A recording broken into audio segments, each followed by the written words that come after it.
What's up, everybody? Welcome back to the channel. My name is Jason. Today is going to be Surplus Suburban Part 5. As I mentioned in the previous videos, the transmission has no reverse. It'll only go forward. I haven't figured out the exact reason why yet, but rather than mess around, I've done the simple diagnosis of checking the solenoids and making sure that they're working, which they are. So it must have a hard parts failure or a clutch failure inside of it. So rather than take it apart, diagnose, put it back together, I have a spare 4L80E here in the garage. I'm just going to rebuild that, and then I can drop the bad transmission out, put this transmission in, and it'll just be an in-out process instead of having to have the truck taken apart and taking up space in the driveway for several days. So I'm going to get you set up where you can see everything I'm doing. First thing I need to do is get my transmission rebuild bracket mounted to the bench here. And then I'm going to get the transmission up on there and get this show on the road. Here we go, everybody. Okay, everybody. So the first thing I need to do is I got to get my transmission holding bracket mounted to the bench. I was given this bracket by my wife's parents, my in-laws, for my birthday this year. So shout out to you, Bob and Lori. Thank you very much.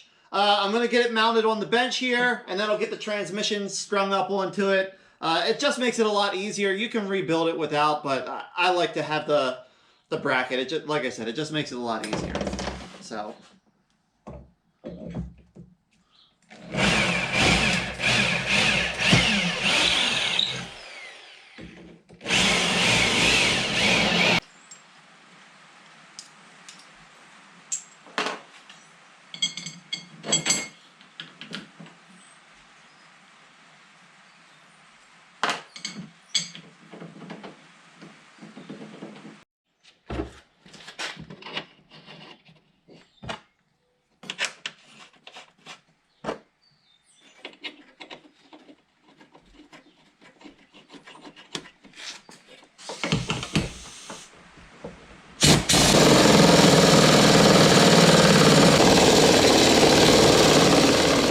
Okay, so we've got our bracket mounted right there on the bench, solid, ready to go.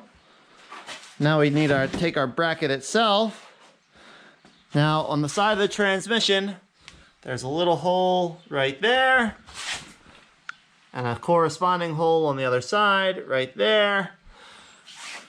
And you'll see the bracket has a little nub there, and then this side is threaded so it can screw in. So all you do is get your little nub in, tighten your little threaded side in there.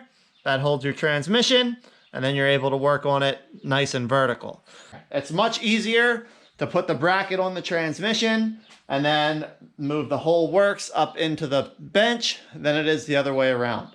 So yeah, let's do this thing. It's going to be heavy, but it's not the first time I've lifted one of these by myself. Here we go.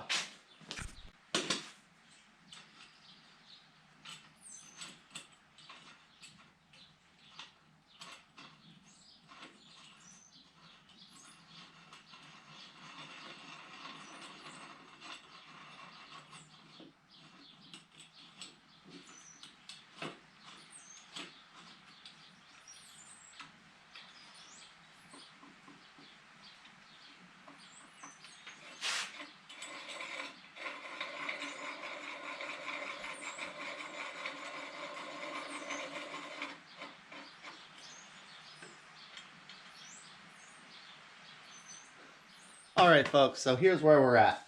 I took a little break after I got the transmission bracket onto the transmission itself. Thought about it a little bit and decided, you know, instead of trying to He-Man this transmission up onto that bracket, why don't I just use the tools that I have to make this easier on myself? So I went and got my hoist, and I got a chain running across the front of the transmission here that's hooked up, and this is going to, make it very easy to lift the transmission and get it lined up into the bracket there, and 2, eliminate the possibility of me giving myself a hernia and having to go to the hospital, because even though I can lift this transmission, it's still really heavy. 3, it's just going to be all around easier and safer. And it's going to allow me to hopefully catch 95 to 99% of the gross transmission fluid that is inside of this thing because of that clutch pack failure.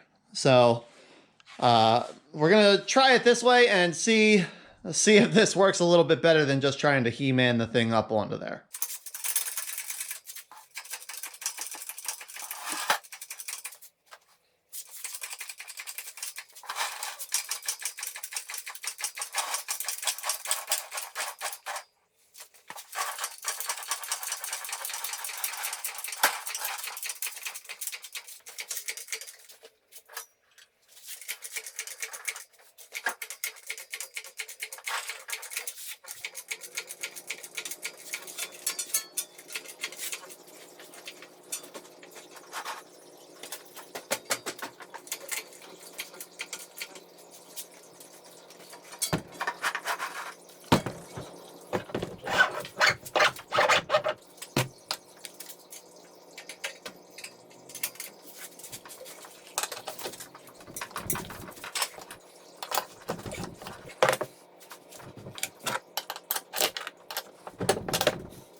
Wow, all right, so there we go. That actually went about 300% better than I expected it to.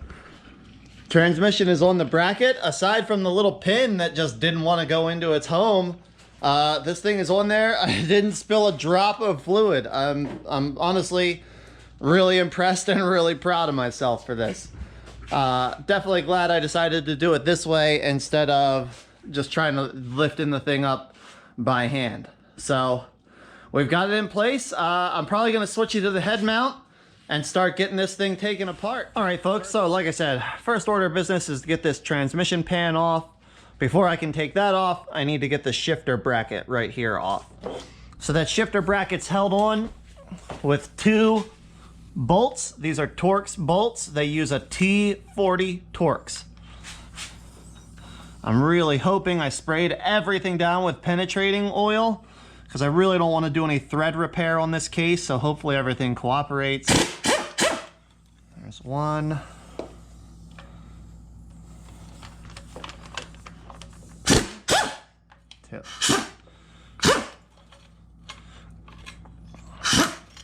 Great, we're off to a good start. All right, so the next, you got your transmission pan bolts here. They're 10 millimeters. I sprayed them, the ones that are open face to the other side, I sprayed all of those with penetrating oil also. So hopefully they'll come off of here. It won't give me any hassles. I won't have any stripped out nuts. Like I said, I really don't want to do thread repair if I can avoid it. I'm sure I'm going to find a pretty nasty transmission pan in here. Like I said, I know this one had a clutch pack. Either a clutch pack or a band. I'm suspicious that maybe both. Usually, if one starts to go bad, the other follows. So, whew, almost in the pan. There we go. And I leave one in here, just finger tight, so my pan doesn't fall. It's stuck on the gasket anyway. So I'm just gonna give it a little tap. There we go. Now she's loose.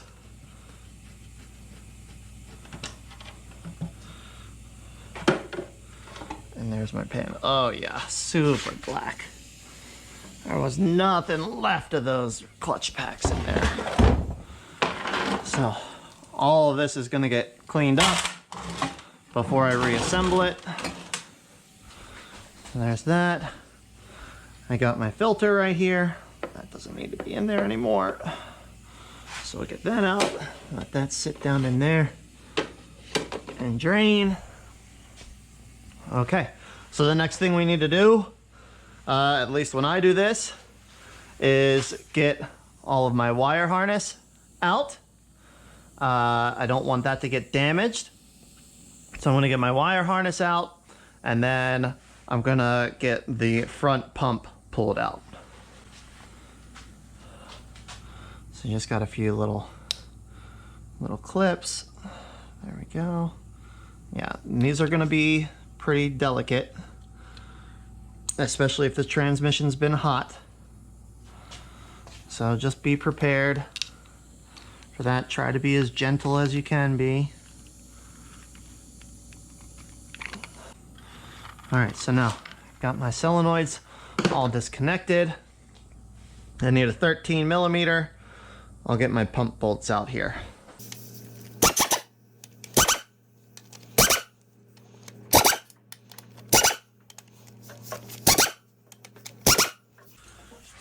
There we go. Okay, so my pump bolts are all loose. Now, two things will help you get this pump off. One, take your little O-ring off of your input shaft here.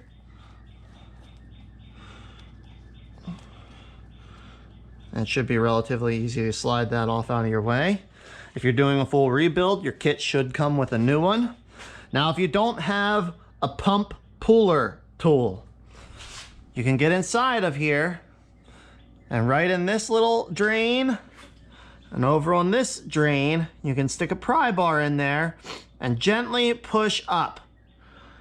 And your pump should come free and be able to lift it out.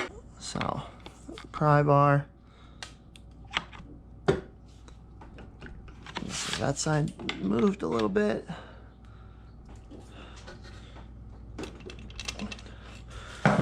She wants to go. Get my bolts out of here, just so I'm sure they're all loose.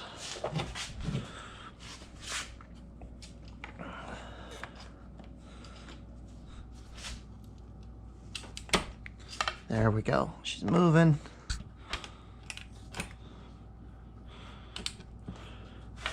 You may have to go back and forth a couple times. There you go.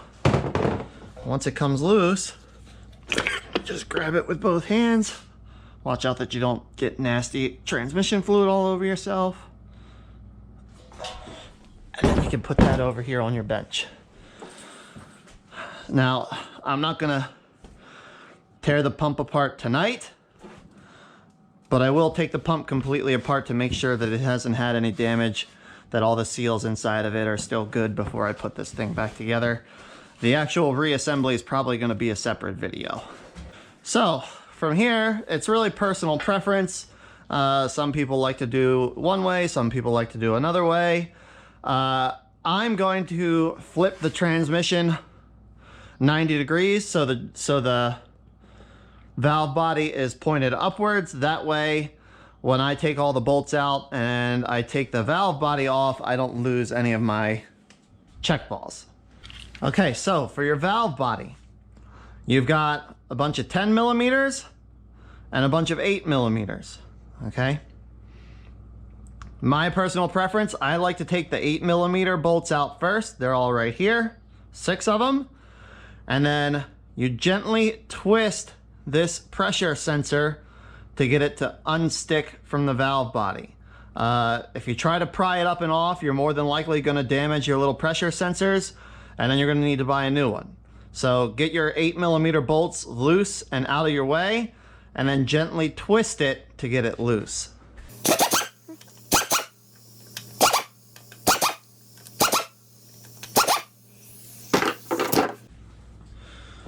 There we go. So I got my 6 8 millimeter bolts out. I'm gonna just sit them on my rag here for a second. I'm gonna try to get my pressure sensor off without damaging it, because I don't want to buy a new one. There we go.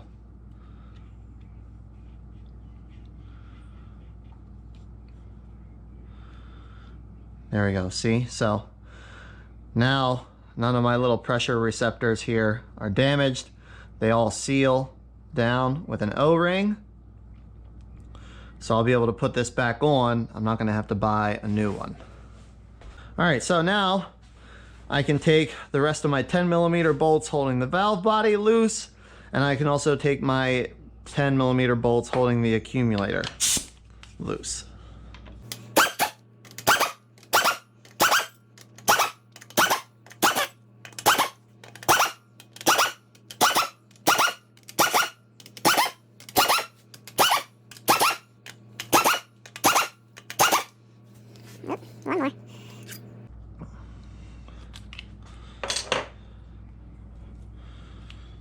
All right, so we've got our little pressurized transmission fluid line here. Well, it's pressurized when it's running. It's not pressurized now. But you pull that up. Again, I like to keep all the bolts in their holes so I know where they belong. But that lets me get that last little pan bolt loose there. Just throw my little pressure line into the pan. I get this one loose. There we go. All right, so now our valve body can lift up and off.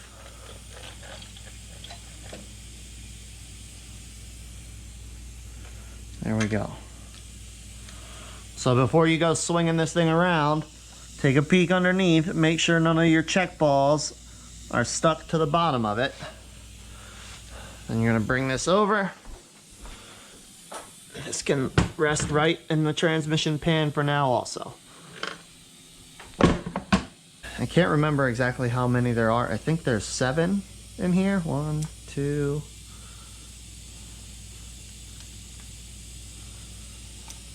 3, 4, 5,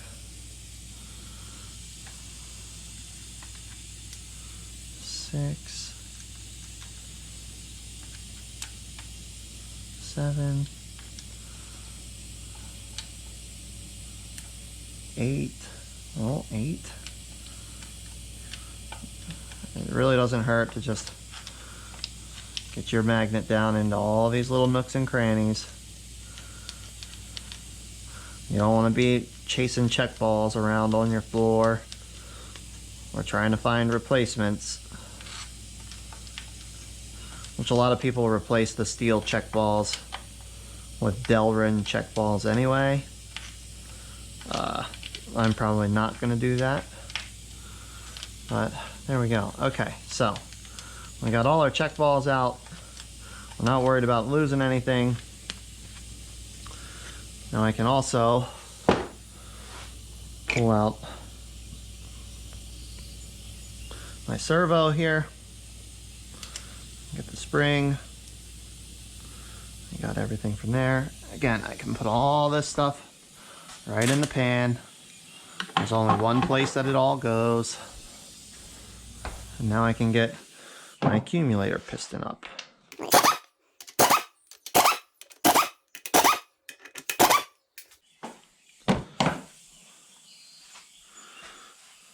I got that loose.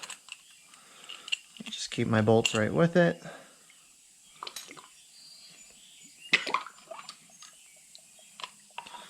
There we go. Keep that all together. Keep my spring in there.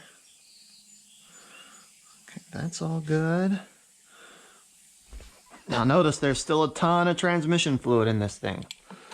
So when you tip it, rotate it around again, take your time, because you're gonna vomit transmission fluid all over the floor if you don't. Now, before I'm able to remove my power train from this thing, we have to remove this bolt right here, and we have to remove this bolt right here. Now this one is a 10mm 12 point. This one, I think, is the T40 also. Yes, it is.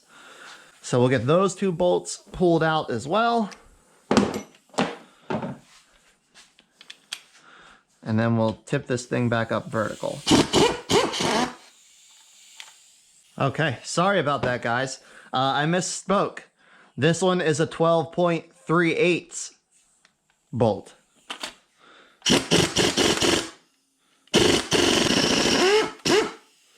There we go. So now I've got this all done. Keep all my bolts in here where I know I'm not going to lose them. I already lost the Torx bolt. Oh, there it is, right on the pump. Okay, so now the real trick is get this thing rotated back down without making a huge mess. So now the next thing I'm going to do is pull my power stack out of the transmission here. So when I do this, I like to be able to lay everything out in order. It just makes it easier for putting it back together. I have a factory service manual, so I can look it up if I really need to. But it still is a lot easier with everything just stacked up in the order that it goes in. So first thing I'm gonna do here is get myself positioned. And I'm gonna lift right here. There we go. And I can set this right over here on my weight. Try to keep your bearings where they go. Now next thing I can do is lift down this little fella right here.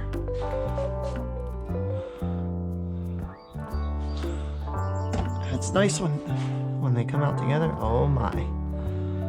See, we've got some gold metal in here. That's not a good sign. Might have a failed hard part somewhere inside of here, which would be a bummer for sure. Still able to be repaired, just means it's gonna cost more and maybe be a little bit more challenging. There we go, so we got that part out of the way. We grab our next piece here. Sit down.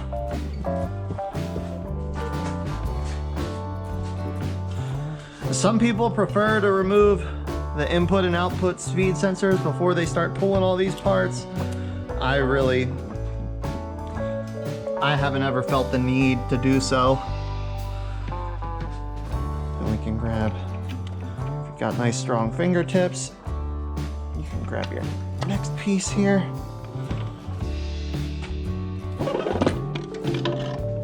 There we go. Set that on your bench. You can grab your band out, give it a look. Doesn't look like that band was our failure. Okay, so now we've got a snap ring in here before we can remove this next clutch pack. So all you need is a flathead screwdriver.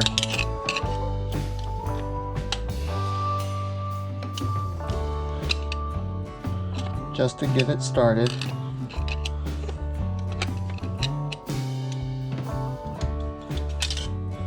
And then you kind of spiral it out.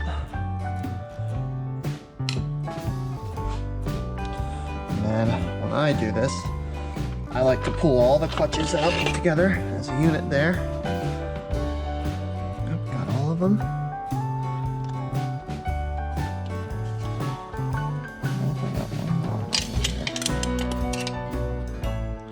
No, that's my thrust. So I keep my snap ring right there, where it belongs. And then we've got another snap ring. There we go. There it comes. So set that down. And then should be able to lift this right out. Oh no, I lied. You have to remove your transmission cooler line fitting right here, because this actually goes into that next section. You can see there, this end pokes all the way in there. So once you have that out, you lift this piece right out as well. If your shaft comes out with it, that's okay. If not, that's also okay. Once I get that out, I like to just put this back in a thread or two, just so I know it's where it belongs when it's time to put everything back together. Don't forget your snap ring on top. I've got another snap ring underneath that helps hold this where it belongs. So you put that there. And we reach in, grab your rear planetary and output shaft. Set that right there. Grab your rear band out. This one's a little tighter than the front band.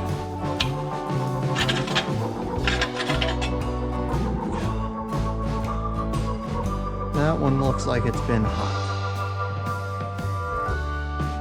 Yeah, see, we've got flaked off pieces, and that one's definitely been hot. That one's seen better days. You can tell looking at the drum too. That one's been hot, hot, hot. And then that's pretty much it. Depending on your personal preference, you've got another thrust washer down here. If you like to keep it with your assembly, that's cool. If you like to keep it in a transmission, that's cool too. You also have a spacer right behind it. There you go. Now, you're definitely going to want to keep these together. Don't forget that spacer, because that's what helps you set your end play when you're putting this whole thing back together. But that's pretty much it. You've stripped off everything that you need to get off. If you want to take your plug out, you can. Most kits come with a new O-ring for that. Most kits come with a new seal for your shift rod here. Just me working on my own transmissions, if they don't leak, I don't replace them. Just, you know, it's not broken, don't fix it. But if they do leak, then I do replace them. So, all right, everybody, there we go. We have the, I'm just going to call it the core transmission for the Surplus Suburban, completely torn down. It's a 4L80E. This is how I take them apart. I'm sure there are lots of other people that do it a different way, but this is how I like to do it. I've rebuilt dozens of my own transmissions. I've never had any issues with them afterwards, so I'm confident this one will turn out fully functional without any issues or anything when I get it all back together as well. Next episode, we're going to be tearing this thing the rest of the way down, getting all the clutch packs out, checking over the valve body, thoroughly cleaning everything so we find every part and piece that needs to be replaced. We get all of that stuff swapped out with new parts and make sure that this transmission is 100% functional, ready to go. We're going to do a few small upgrades as well, just to make sure / reduce the chances of having issues in the future. Overall, these are pretty stout transmissions, so I'm sure it's going to be fine. But either way, make sure you subscribe if you haven't already so you don't miss a single update on the Surplus Suburban or any of the other videos that we're putting out. And I'm looking forward to having you back in the garage with me next time. Take care.